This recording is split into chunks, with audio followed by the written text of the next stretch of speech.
사랑하는 우리 캠코 순교의 지체 여러분, 메리 크리스마스, 복된 성탄 보내시길 바라봅니다. 오늘 성탄절을 이제 이틀 앞두고 하나님 말씀 같이 묵상하게 되는데요. 오늘은 창세기 15장 통하여서 성탄이 주시는 그 기쁨의 은혜가 어떠함을, 예수 그리스도께서 우리에게 오셨다는 것이 어떤 의미인지를, 나아가 우리의 믿음은 무엇인지를 이 짧은 순간 함께 나누고 싶습니다. 오늘 여러분 강의를 듣기 전에 언제나 그러하듯 창세기 15장 한번 읽어보시고 본문으로 들어가 봅시다. 이제 이틀 후면 이제 성탄이지 않습니까? 아마 뭐 조금 일찍 강의를 들으신 분 한 3일 정도 남았을 거고요. 여러분 성탄절이 되면은 우리 개혁교회에게 있어서는 물론 기쁨의 날이죠. 성탄 축하를 해야 되는 사항인데 언제나 세상 속에서 우리가 좀 혼나는 부분들이 있습니다. 특히 종교 연합의 문제에서 개혁교회는 크리스마스가 되면 물론 성탄의 기쁨을 마음껏 표현해야 되지만 또 외골적이고 또 우리만 아는 그런 종교로 비춰지는 게 또 성탄절의 아픔 중에 하나죠. 여기에 참 안타까움이 있습니다. 우리와 그 협사한, 그리고 실제로 우리의 형님 되는 로마 가톨릭 같은 경우에 종교 화합을 외치거든요. 그래서 성탄절이 되면 스님들이 로마 가톨릭 여러분 사제들과 함께 미사도 드리고, 그리고 로마 가톨릭은 석탄탄일이 되면 절에 가서 또 같이 이렇게 해주고, 그러면서 서로의 종교가 연합되어져 가고, 구원을 향한 길들은 다양하다. 결국 우리가 함께 올라가다 보면 그 정상에서 하나님 같이 만날 수 있다는 얘기로 하게 됩니다. 여러분 이런 생각들 어떻게 생각하십니까? 물론 이 강의를 듣고 계신 분들은 철저한 개혁신앙을 가지신 분들이 대부분이기 때문에 불편할 것 같아요. 어떻게 그게 가능하냐?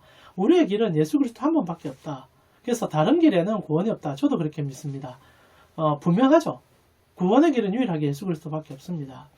그런데 사실 이 문제에 대해서 우리가 오늘 고민하게 되게 되는데요. 로마 가톨릭, 여러분 이런 관점 속에서 여러분은 로마 가톨릭 어떻게 보십니까? 먼저 여러분과 강의에 조금 들어가기 전에 질문하고 싶어요. 이런 이제 크리스마스가 다가올 때 이런 생각을 하게 되는데, 여러분은 로마 가톨릭 어떻게 평가하십니까? 쉽게 설명하면 이단입니까? 아닙니까? 판단을 조심해야 될 것 같아요. 특히 영상으로 기록을 남기는 부분이기 때문에 조심해서 말할 수 있어야 되는 부분이지만, 저는 한 부분에서, 아니 몇 가지 측면에서는 우리의 신학과 분명히 다를 뿐 아니라 잘못된 길을 가고 있다고 생각합니다.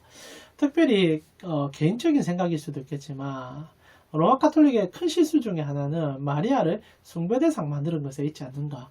크리스마스가 되면은 우리의 눈에 가장 띄는 것은 성모라고 부르는 마리아가 아기 예수를 안고 있는 모습이죠.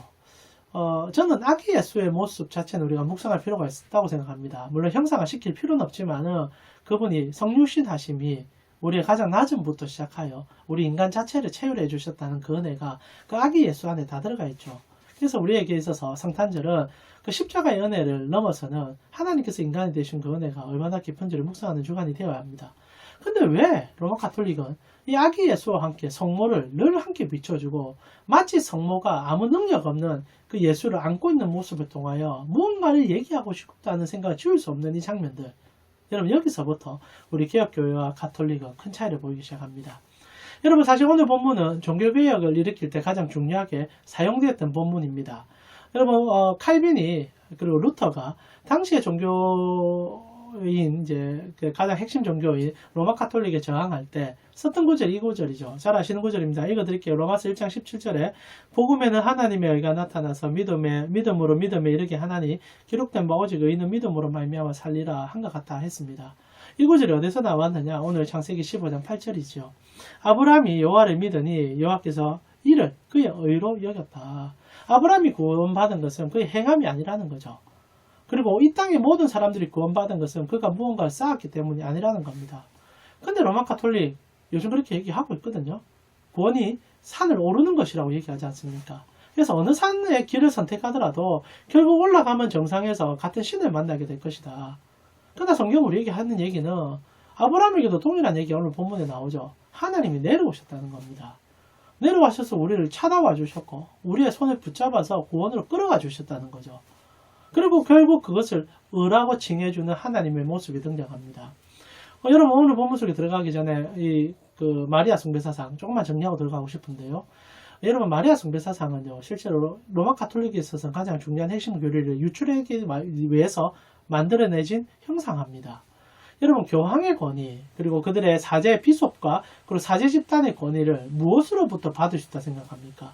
여러분, 로마 카톨릭의 가장 큰 문제점은 사람이 사람의 죄를 용서해주고 있거든요. 물론 그들은 그렇게 해석하지 않을 수도 있을 겁니다. 그러나 여러분 아시죠? 어느 조그만 골방에서 칸막이를 두고 신자가 자기의 죄를 토설하며 사제가 용서를 해줍니다. 그래서 이 일들을 꼭 해야 된다고 얘기하죠.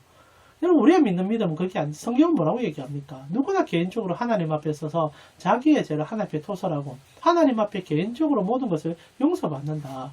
그래서 루터는 이 얘기를 만인 제사장이라고 얘기하죠. 저와 여러분 같은 제사장들입니다. 이제 목사라는 것은요, 로마 카톨릭의 사제와도 다르고 특히 구약의 제사장과 틀립니다. 여러분과 제가 동일한데 저는 말씀 선생으로 말씀을 조금 더 능력적으로 풀어주기 위해서, 그리고 여러분에게 그 길을 인도해주기 위해서 존재하는 자지, 제가 여러분의 죄를 용서해준다든지 아니면 여러분에게 더 큰 기적을 보여준다든지 그렇게 할 수 없습니다. 이것은 우리의 개혁교회에서 완전 떨어져 있는 부분이죠. 그러나 로마 카톨릭은 여전히 그런 행위를 할 수 있는 것은 여러분, 한 사람이 신적 권위를 소유할 수 있었다라는 생각을 그들이 갖고 있기 때문입니다. 그래서 그들은 마리아를 요청한 것 같아요. 생각해 보십시오. 교황이 교황답게 권위를 가져야 되는, 여러분 실제로 교황의 권위는 말씀 해석권까지 가지고 있습니다. 여러분 아시다시피 교황은요, 마치 하나님의 대리자로 우리와 다른 격이 다른 인물로 우리가 인지합니다. 이거는 믿는 자다 믿지 않는 자다 똑같이 생각하죠. 왜냐하면 로마 카톨릭이 그렇게 가르치고 있으니까. 그렇다면 특별히 사제들도 인간의 죄를 용서해 주는 그 권위는 어디서부터 나오냐? 결국 인간 중에 누군가가 신적 권위를 입었다는 것이 증명되어질 때, 그게 마리아인 거죠. 인간인 마리아가 예수를 잉태하는 과정 속에서 그는 거룩해졌다는 겁니다. 그리고 살아가면서 더 이상 죄를 짓지 않았다죠. 여러분, 성경은요, 그 이후로 마리아가 자녀도 출산하고 요셉과 살고 그리고 사람으로서 희노애락을 경험하다가 그리고 돌아갔습니다. 그걸로 끝이에요. 하나님 앞에 사용된 인물입니다. 우리와 똑같은 거예요. 우리도 다 하나님 앞에 사용되고 있지 않습니까? 그러나 로마 카톨릭이 그 여인을 신성화시킨 거예요. 그리고 그 여인을 신성화시킴으로 통하여 교황의 권위를 가져올 수 있었고 사제들의 권위를 가져올 수 있게 됩니다. 제가 굉장히 비판적으로 얘기하지만 결국 계급화시켰고 그 계급은요, 하나님 앞에 올라가야만 되는 종교로 만들어놨다는 거죠. 그래서 고행과 그리고 여러 가지 행위를 통하여 불교와 사실 별반 차이가 없는 종교가 지금의 로마 카톨릭의 모습이죠. 제가 이런 얘기를 하는 이유는 오늘 본문이 그 얘기를 해주기 때문입니다. 여러분, 실제로 오늘 본문 어떤 내용입니까? 결국 아브라함이 믿음으로 하나님 앞에 의롭다 칭함을 받는 얘기들이거든요. 그럼 여기서 그 믿음이 무엇이며 아브라함은 무엇으로 의롭다고 칭함을 받게 됩니까? 여기에 사실 아브라함 믿음도 없고요, 아브라함의 의도 없습니다. 오직 한 가지만 남아요. 하나님의 공의와 사랑. 그것을 오늘 본문 속에서 보시면 됩니다. 사건 한번 따라가 봅시다. 여러분 아시다시피 우리가 지금 몇 주째 아브라함을 살펴보고 있습니다. 창세기 12장에 아브라함이 갈대아 우르를 벗어나와서 여러분 그 가나안 땅에 정착할 때 그에게는 믿음이 있었습니다. 자신의 믿음이 있었죠. 무엇입니까? 하나님을 내가 믿었다는 것과 그리고 그 믿음 가운데 그가 자식과 땅을 받을 수 있다는 확고한 믿음이 있었습니다. 그런데 세월이 흘러가면서 깨닫게 되는 것이 오늘 본문의 얘기인데, 그게 잘못됐다는 것을 그가 깨닫기 시작합니다. 몇 가지 사건들이 있었죠. 처음에 그가 도착했을 때 하나님께서는 그에게 어떤 비전과 하나님이 무엇을 원하는지를 가르쳐 줍니다. 그러나 아브라함에게서는 그거는 중요한 게 아니었어요. 왜냐하면 자기가 중요하니까. 내가 하나님 앞에 내가 무엇을, 이것이 자기한테 충만했습니다. 그리고 그가 선택한 게 이집트로의 길이었죠. 그때 가장 큰 실수, 자기 아내를 누이라 속이고 잘못했다가는 아내도 죽을 뿐 아니라 자기까지 죽을 뻔한 그런 경험을 합니다. 그때 하나님 어떻게 하셨습니까? 아무 말 묻지 않으셨습니다. 그냥 데리고 나오시고, 그리고 여러분 그 바로의 눈을 가리시며 바로를 통하여 모든 재물을 받고 나오게 해주셔서 그로 정착하게 만들었습니다. 그리고 이제 롯과의 분쟁이 일어나게 되죠. 그때도 아브라함이 깨달은 건 무엇입니까? 내가 할 수 있는 것이 없구나. 근데 아브라함이 그 순간부터 무언가 변화가 일어났다는 걸 우리가 캐치했지 않습니까? 하나님을 조금씩 알아가기 시작한 거예요. 실제로 아브라함이 하나님을 믿었습니다. 그러니까 그 갈대아 우르에서 나올 수 있는 거 아닙니까? 근데 그가 시간이 지나면 지나갈수록 깨닫는 게 뭔지 아십니까? 내가 하나님을 모르구나. 내가 하나님을 진짜 잘 몰랐구나. 그리고 더더욱 보게 되는 게, 나는 도대체 뭐 하는 인간인가? 나는 어떤 사람인가? 그것이 끊임없이 자기 안에 일어나는 질문 같아요. 그게 사실 짧지만 한 3, 4장에 거신 얘기들입니다. 롯과의 분쟁 속에서 아브라함은 롯에게 많은 것을 양보해 줍니다. 그리고 그가 얼마나 마음에 낙담이 되었는지 하나님 앞에 단독자로 서잖아요. 그때 하나님께서 별을 보여주시면서 위로해 줍니다. 하나님의 이 섬세하심을 따라와 보셔야 됩니다. 그리고 이제 소돔과 고모라의 전쟁이 터졌을 때 아브라함은 318명 가지고 전쟁을 치르려고 하죠. 사실 생명 내놨습니다. 아브라함에게 있어서 조카 롯은 자기 아들과 같았습니다. 이 건져야 되죠. 오늘 본문에도 아브라함이 얼마나 구구절절 후손을 원하고 있는지가 비춰지고 있지 않습니까? 조카 롯에 대한 마음이 컸어요. 그러니까 생명까지 걸고 나아간 겁니다. 실제로는 죽을 걸 예상하고 혹시나 하는 이 기대감을 가지고 로또 당첨보다 더한 확률 속에 몸을 던진 거예요. 근데 성경은 단 한 구절로 기적같이 이겨낼 뿐 아니라 아예 전쟁 영웅이 되어버립니다. 그리고 그때 멜기세덱이 찾아오잖아요. 예수 그리스도가 찾아옵니다. 그때부터 아브라함의 구원이 시작되는 거예요. 찾아온 멜기세덱의 첫 말이 뭡니까? 이 전쟁 여호와가 너에게 이기게 해준 거다. 이게 구원입니다. 하나님이 너를 이기게 해준다. 그것을 예수가 얘기해 준 거예요. 여러분, 예수 없는 구원 없습니다. 모든 자는 예수를 통하여 구원받는 겁니다. 이 아브라함도 예수를 만난 거예요. 그리고 오늘 15장이 시작됩니다. 그리고 예수를 보내고 난 밤에, 그날 밤에 하나님이 그를 찾아오죠. 여전히 아브라함 두 가지 때문에 무서워하며 걱정하고 있었을 겁니다. 첫 번째는 그렇게 떠나갔던 동방연합군, 소돔과의 전쟁에서 있었던 그 동방연합군 언제 돌아올지 어찌합니까? 국가 간의 전쟁 중에 318명 가지고 이겼는데 또다시 이길 자신이 그에게 있었을까요? 아마 그래서 공포감에 절어서 저녁에 하나님이 아무리 나와 함께 하더라도 사람은요 연약합니다. 내일에 대한 불안감이 없는 사람은 없어요. 아브라함이 부들부들 떨면서 공포감에 절어 있었을 겁니다. 그리고 나아가 두 번째, 그런 일이 있었는데도 조카 롯은 자기와 함께 하지 않습니다. 당연히 후사가 되어주고 아버지로 사랑해줄 것 같았는데 조카 롯은요 모른 척하고 또 가버립니다. 여기에 상실감. 결국 그가 경험하는 것은 나는 아무것도 할 수 없는 자구나. 이런 일들 속에서 실제로 내가 무엇을 할 수 있었단 말이냐.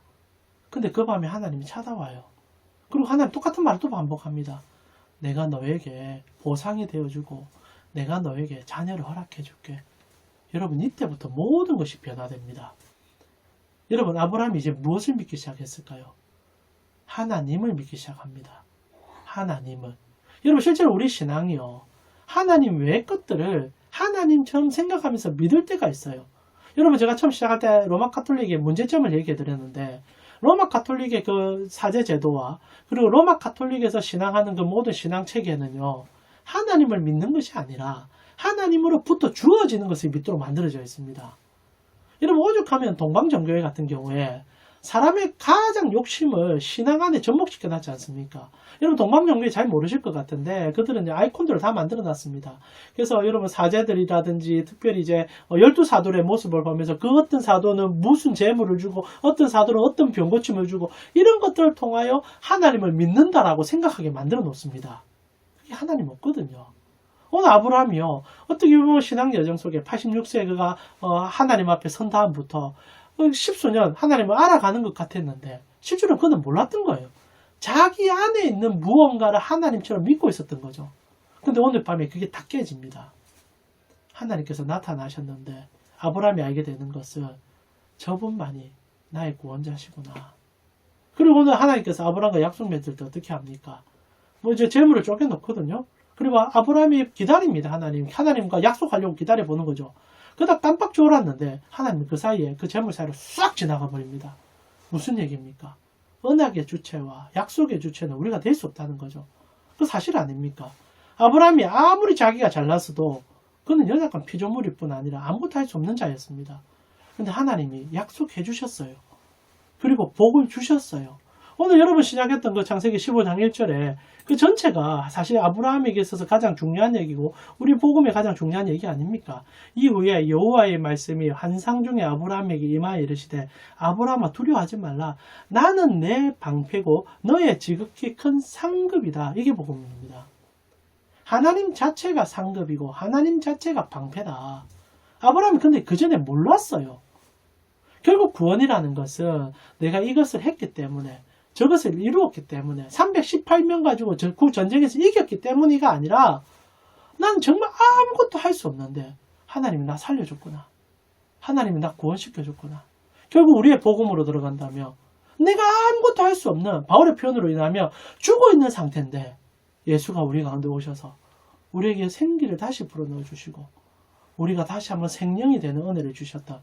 당신이 우리 대신 죽어주심을 통하여 결국 복음이라는 것은 하나님이 모든 것을 다 해줬다는 것을 깨닫게 되는 그 시점.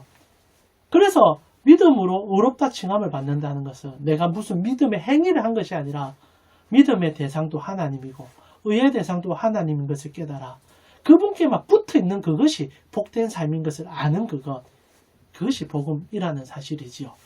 크리스마스가 다가옵니다.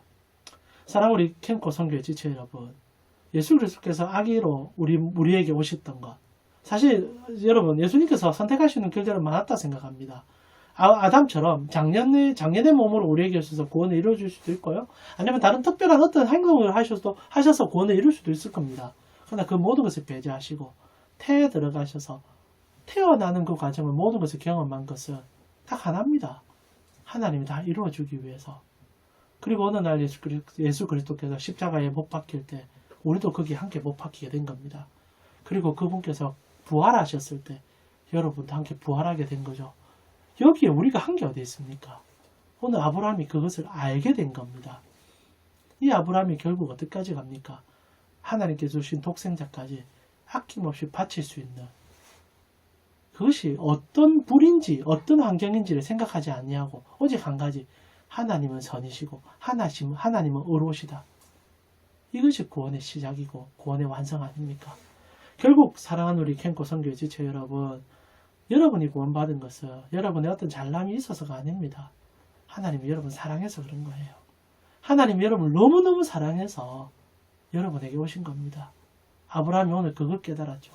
하나님이 먼저 약속도 맺어주시고 내가 그 약속 어기면 내가 죽기까지 해주겠다고 말하고 실제로 죽어주심 통하여서 우리의 구원이 완성되었습니다. 그래서 우리의 신앙은요, 감사밖에 없어요. 그리고 그 감사 때문에 사는 겁니다. 더 이상 우리는 산을 오르지 않습니다.